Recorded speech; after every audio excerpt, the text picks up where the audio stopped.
Details చూద్దాం. Kadapa municipal corporation లో cold war కొనసాగుతూనే ఉంది. మున్సిపల్ కమిషనర్ వర్సెస్ మేయర్ గా మారింది పరిస్థితి. కడప మున్సిపల్ కార్పొరేషన్ లో కమిషనర్ తో పాటు 8 మంది అధికారులకు మేయర్ సురేష్ బాబు షోకాజ్ నోటీసులు జారీ చేశారు. Municipal commissioner, additional commissioner, SE, MHO, manager, council secretary, ఇద్దరు ఆర్ఓలకు నోటీసులు అయితే జారీ చేశారు. ఈ నెల 13వ తేదీన మున్సిపల్ సర్వసభ్య సమావేశానికి సంబంధించిన అజెండా కాపీలు అందించినా ఎందుకు సర్వసభ్య సమావేశానికి హాజరు కాలేదని షోకాజ్ నోటీసులో పేర్కొన్నారు. శుక్రవారం జరిగిన మున్సిపల్ సర్వసభ్య సమావేశానికి అధికారులు ఎవరూ హాజరు కాకపోవడంపై మేయర్ సురేష్ బాబు ఆగ్రహం వ్యక్తం చేశారు. సమావేశానికి ఎందుకు గైర్హాజరయ్యారు సమాధానం చెప్పాలంటూ కూడా ఆయన షోకాజ్ నోటీసులో రాసుకొచ్చినట్టుగా తెలుస్తోంది.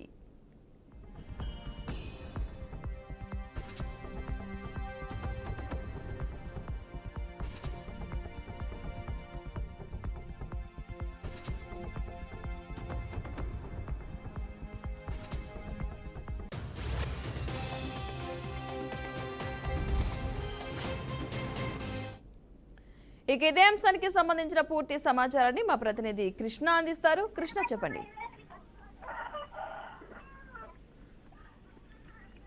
Thank you Padma. అయితే శుక్రవారం జరిగిన ఏదైతే కార్పొరేషన్ సర్వసభ్య సమావేశంలో అయితే కోల్డ్ వార్ జరిగిందని అనుకోవచ్చు. అయితే కమిషనర్ తో సహా 8 మందికి అయితే ఫోకస్ నోటీసులు మేయర్ సురేష్ బాబు కూడా ఇవ్వడం జరిగింది. అయితే మొత్తానికి చూస్తే ఏదేమైనప్పటికీ కూడా ఈ యొక్క సర్వసభ్య సమావేశంలో అయితే పూర్తిస్థాయిలో అయితే పూర్తిగా అయితే ఎమ్మెల్యేకే కమిషనర్ సహకరించారే కానీ ఏమాత్రం ప్రజా సంక్షేమం కోసం అతను ముందు అడుగు వేయలేదని కూడా వాళ్ళు మాట్లాడడం జరిగింది. అయితే మొత్తానికి చూస్తే ఏదేమైనప్పటికీ ఈ సర్వసభ్య సమావేశానికి పూర్తి స్థాయిలో అయితే ప్రజల పక్షాన జరగాల్సింది పాటించేసి అదే విధంగా వారు అనుకూలంగా నిర్వహించారని కూడా కమిషనర్ అన్నారు. అయితే మొత్తానికి చూస్తే ఈ ఇద్దరి మధ్య అయితే వాగ్వాదాలు అయితే జరిగాయని అనుకోవచ్చు. అయితే మొత్తానికి చూస్తే ఈ రోజు 8 మందికి ఫోకస్ నోటీసులు కూడా జారీ చేయడం జరిగిందని అనుకోవచ్చు Padma. Right, thank you Krishna.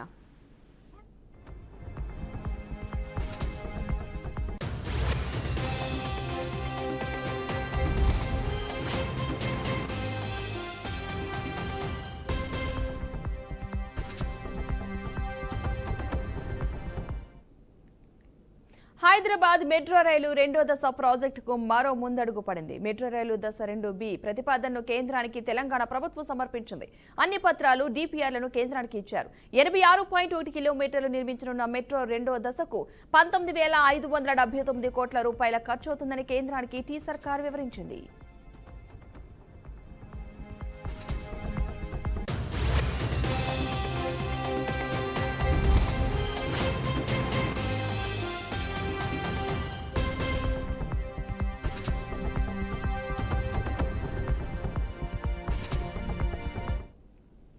Hyderabad metro రైలు 2వ దశ ప్రాజెక్టుకు మరో ముందడుగు పడింది. మెట్రో రైలు దశ 2 ప్రతిపాదనను కేంద్రానికి తెలంగాణ ప్రభుత్వం సమర్పించింది. అన్ని పత్రాలు, డిపిఆర్లను కేంద్రానికి ఇచ్చారు. 86.1 కిలోమీటర్లు నిర్మించనున్న మెట్రో 2వ దశకు 19,579 కోట్ల రూపాయల ఖర్చవుతుందని కేంద్రానికి టీ సర్కార్ వివరించింది.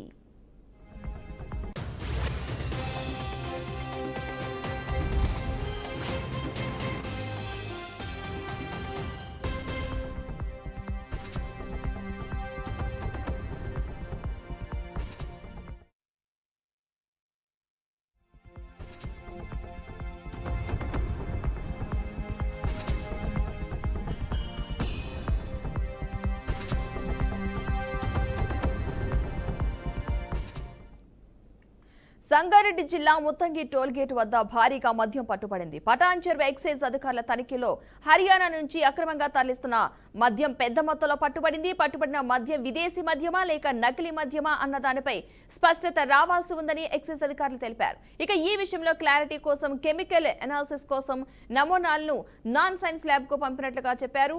లభ్యమైన మద్యం విలువ సుమారు 5,75,000 వరకు ఉంటుందని చెప్పారు.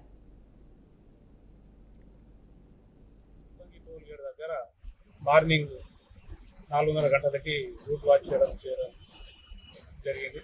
ఆ రూట్ వాచ్లో భాగంగా ఒక వెహికల్ మనకి సంఘం అంటే బీదర్ హైవే మీద నుంచి మనకు లోపల రావడం జరిగింది. ఒక టాటా సుమో అనుమానాస్పదంగా మన సిబ్బంది ఆపడానికి ట్రై చేయగా తప్పించుకొని ట్రై చేశారు. ఇమీడియట్గా మా వాళ్ళు టాటా సుమో అడ్డం పెట్టి ఆ వెహికల్ని ఆపడం జరిగింది.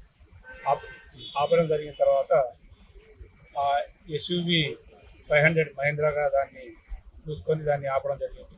జరిగిన తర్వాత ఆ వెహికల్లో ఏముందని చెక్ చేయగా అందులో ఇద్దరు పర్సన్స్, వాహనంలో ఇద్దరు పర్సన్స్ ఉన్నారు. వారు ఒకరు పాత్లావత్ టీకే నాయక్, సన్ ఆఫ్ సేవ్య, దేవునిగుట్ట తండ, పెద్దరవల్లి, బాలనగర్ మండల్, మహబూబ్నగర్ జిల్లా. ఇంకో అతను సామల నవీన్ కుమార్, సన్ ఆఫ్ మల్లయ్య, ఇతను తెల్కపల్లి నివాసి. వీళ్ళిద్దరూ మీరు ఎక్కడి నుంచి వస్తున్నారు అనగా మేము హర్యానా నుంచి వస్తున్నామని తెలిపారు. తర్వాత వెహికల్ ఏముందనగా కొంచెం తడుబాటు పడ్డాగా వెనక డిక్కీలో పోయి చెక్ చేయగా మనకి కొన్ని కాటన్లు అనుమానాస్పదంగా కనిపించాయి. అనుమానాస్పదంగా కనిపించేసరికి ఆ కాటన్లు ఏమున్నాయో చూడగా అందులో మద్యం బాటిల్ ఉన్నాయి. ఆ మద్యం బాటిల్ మీద ఎలాంటి మనకు జనరల్గా ఏంటంటే మన తెలంగాణకు సంబంధించిన లిక్కర్ మీద మన ఫర్ సేల్ ఓన్లీ తెలంగాణ అని ఒకటి ఎంఆర్పి రేటు ప్లస్ హాలోగ్రామ్తో సహా బాటిల్ మీద అఫిక్స్ అయి ఉంటాయి. ఇక ఇదే అంశానికి సంబంధించిన పూర్తి సమాచారాన్ని మా ప్రతినిధి బాసిత్ అందిస్తారు. బాసిత్ చెప్పండి. పద్మ, రంగారెడ్డి జిల్లా ముత్తంగి ఓఆర్ఆర్ టోల్ గేట్ వద్ద హర్యానా నుంచి అక్రమంగా తరలిస్తున్న మద్యాన్ని పటాంజలి ఎక్సైజ్ అధికారులు పెద్ద మొత్తంలో మద్యాన్ని పట్టుకున్నారు. పట్టుబడిన మద్యం విదేశీ మద్యమా లేక నకిలీ మద్యమా అనేది తెలుసుకునేందుకు కెమికల్ నాన్సెన్స్ ల్యాబ్ కు పంపించడం జరిగింది. మెదక్ జిల్లా deputy commissioner of prohibition and excise Harikishan నిన్న సాయంత్రం మీడియా సమావేశం ఏర్పాటు చేశారు. ఇందుకు సంబంధించిన పూర్తి వివరాలు వెల్లడించారు. నవీన్ కుమార్, పట్లావత్, ఇట్యా నాయక్, మహేంద్ర ఎక్స్యూవీ వాహనంలో బిదర్ నుంచి వస్తుండగా ఎక్సైజ్ అధికారులు తనిఖీ చేపట్టారు.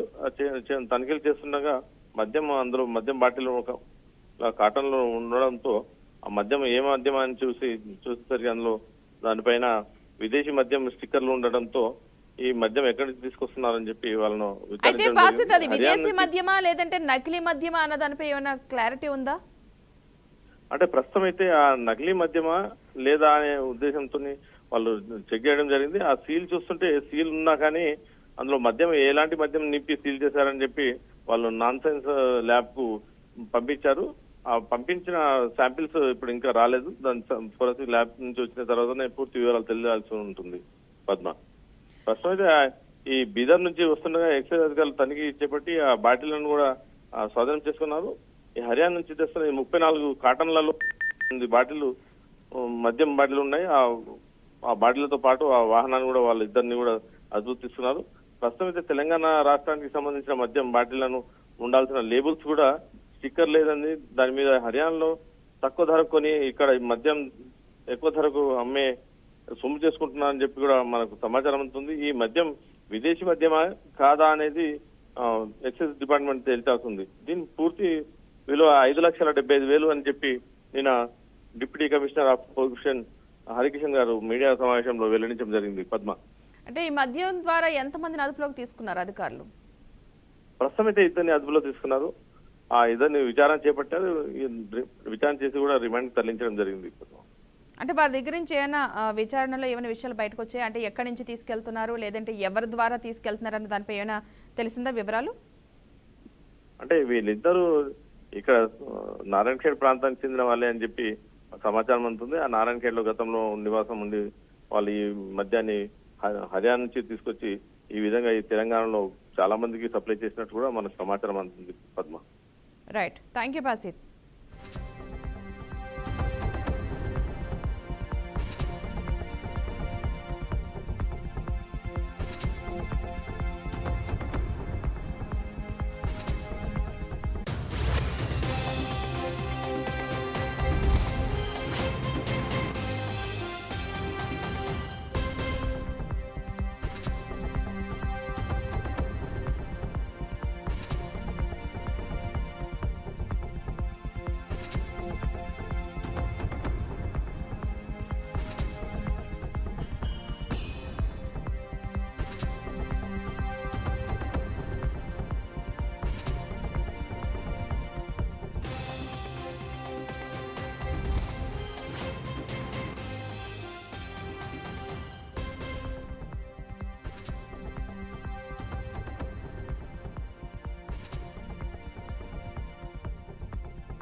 గుంటూరు జిల్లా తాడేపల్లిలోని మాజీ సీఎం జగన్ నివాసంపై గుర్తు తెలియని దుండగుడు దాడికి పాల్పడ్డారు. కారులో వెళుతూ మాజీ సీఎం నివాసంపై ఓ వ్యక్తి తాటికాయ విసిరాడు.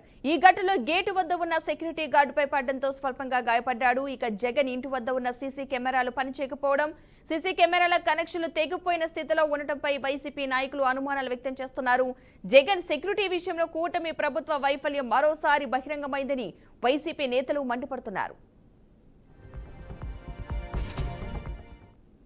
సాయంత్రం వైఎస్ఆర్ కాంగ్రెస్ పార్టీ కేంద్ర కార్యాలయం దగ్గర ఒక అగంతకులు గ్రూప్ ఏదైతే ఉందో వాళ్ళు కారులో పోతూ I-20 కార్, అది ఆ నెంబర్ కూడా ఇవ్వడం జరిగింది పోలీసు వారికి, సిఐ గారికి. మేము చూస్తుండగానే మా సెక్యూరిటీ అంతా చూస్తుండగానే కారులోంచి ఒక తాటికాయ గట్టిగా విసిరి కొట్టి గేటు మీద, లోపల సెక్యూరిటీ అంతా ఉన్నారు, మరి సెక్యూరిటీని కొట్టారా ఎవరిని కొట్టాలని కొట్టాడో తెలీదు, గ్లాసు దించి ఫ్రంట్ గ్లాసు దాన్ని విసిరి కొట్టి కారులో స్పీడ్ గా పారిపోవడం జరిగింది.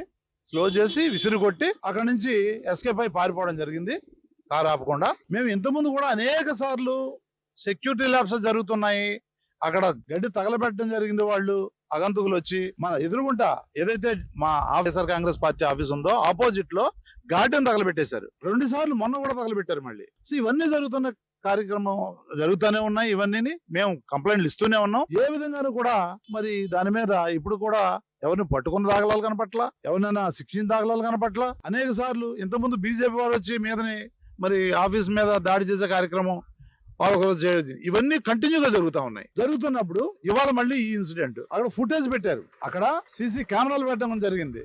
అయినప్పటికీ కూడా గస్తీ అంత ఎక్కువ కనపట్ల. సీఎం గారు, మాజీ సీఎం గారు ఇల్లు అక్కడే, మాజీ సీఎం గారు ఆఫీస్ అక్కడే, కేంద్ర కార్యాలయం అక్కడే, ఆవాసాలు ఉన్నాయి, అక్కడ అపార్ట్మెంట్స్ ఉన్నాయి. మరి ఎందుకు ఇట్లా నెగ్లెక్ట్ చేస్తా ఉన్నారు? అంటే జగన్మోహన్ రెడ్డి గారికి సెక్యూరిటీ వద్ద ఏమన్నా చూసి చూడనట్టు వదిలేయండి అని ఏమన్నా గవర్నమెంట్ చెప్తా ఉందా?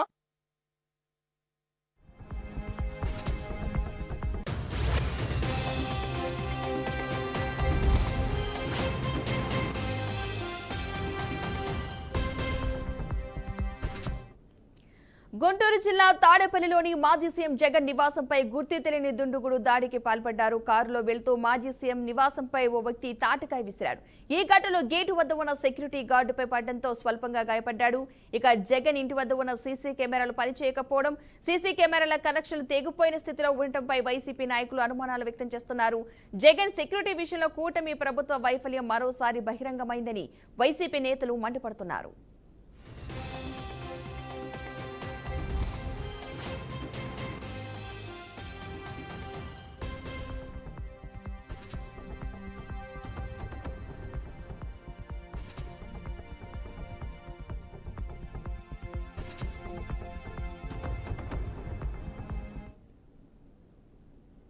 గ్రేటర్ హైదరాబాద్ మున్సిపల్ కార్పొరేషన్ ప్రధాన కార్యాలయంలో అధికారుల బదిలీలు, సర్దుబాట్లకు కమిషనర్ కర్ణన్ కసరత్తు చేస్తున్నారు.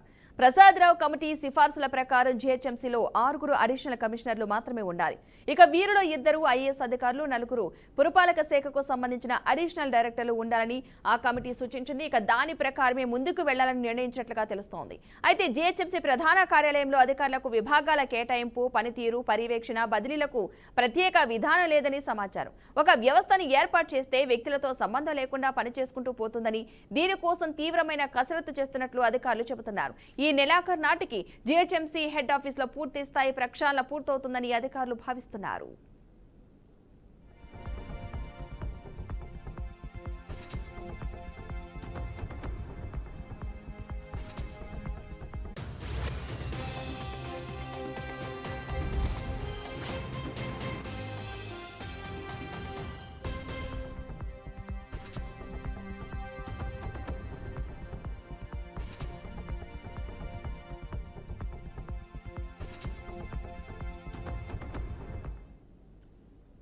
జీహెచ్ఎంసీ ప్రధాన కార్యాలయంలో ప్రస్తుతం 12 మంది అడిషనల్ కమిషనర్లు ఉన్నారు. వీరి 6 తగ్గించనున్నారు. ఇక 6లో ఇప్పటికే అడిషనల్ కమిషనర్ గా అనురాగ్ జయంతి ఉన్నారు. మరో 3 జోనల్ కమిషనర్లుగా, ఐఏఎస్ అధికారుల్లో ఒకరిని అడిషనల్ కమిషనర్ గా నియమించే అవకాశం ఉంది. మిగిలిన 4లో పురపాలక శాఖ అడిషనల్ డైరెక్టర్ హోదాలో ఉన్న రఘుప్రసాద్ ప్రస్తుతం అడిషనల్ కమిషనర్ గా వ్యవహరిస్తున్నారు. ఇక మరో additional director N Ravikiran Secunderabad zonal commissioner గా విధులు నిర్వహిస్తున్నారు. మిగిలిన 2 అడిషనల్ డైరెక్టర్లలో కమిషనర్లో Srinivas Reddy Musi river front development corporation executive director గా పనిచేస్తున్నారు. ఇక మరో వ్యక్తి J Shankaraiah TC oil fed ఎండీగా పనిచేస్తున్నారు. వీరిద్దరిని జీహెచ్ఎంసీ అడిషనల్ కమిషనర్లుగా నియమించేందుకు కసరత్తు నడుస్తోంది.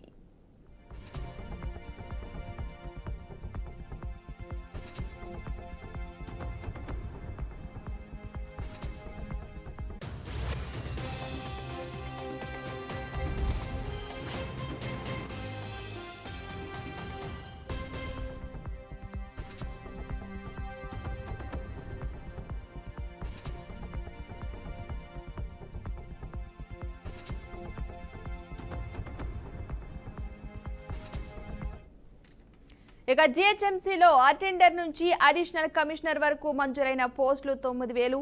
కానీ ప్రస్తుతం 4,500 మంది మాత్రమే పనిచేస్తున్నారు. వీరిలో 30 మంది సెలెక్షన్ గ్రేడ్ మున్సిపల్ కమిషనర్లు ఉండాలి. ఈ పోస్టులకు సంబంధించిన పూర్తి వివరాలు కమిషనర్ కర్ణన్ ఇప్పటికే సేకరించారు. ఏ కేటగిరీకి ఏ పోస్టింగ్ ఇవ్వాలి, సీనియారిటీ ప్రకారం ఎక్కడ నియమించాలి అనే విషయాలపై నివేదిక రూపొందించారు.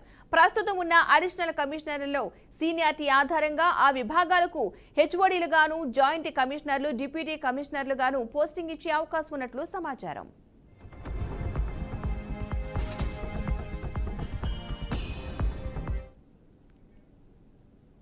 కాకినాడ జిల్లా తాళరేవు మండలంలోని విషపూరిత పాము కాటుకు బలైన ఘటన చోటు చేసుకుంది. శాంతిమూలం గ్రామానికి చెందిన సంజన పాము కాటుతో మృతి చెందింది. యోగా దినోత్సవ వేడుకలకు హాజరయ్యేందుకు తాను చదువుకుంటున్న గొల్లపాలెం జూనియర్ కళాశాలకు వెళ్లేందుకు సిద్ధమవుతున్న సమయంలో ఈ విషాదం చోటు చేసుకుంది. ఇంటి వద్ద అప్పటి వరకు ఆడుతూ పాడుతూ తిరిగిన తమ చిన్నారి ఇక లేదన్న విషయం తెలిసి తల్లిదండ్రులు కన్నీటి పర్యాంతమవుతున్నారు.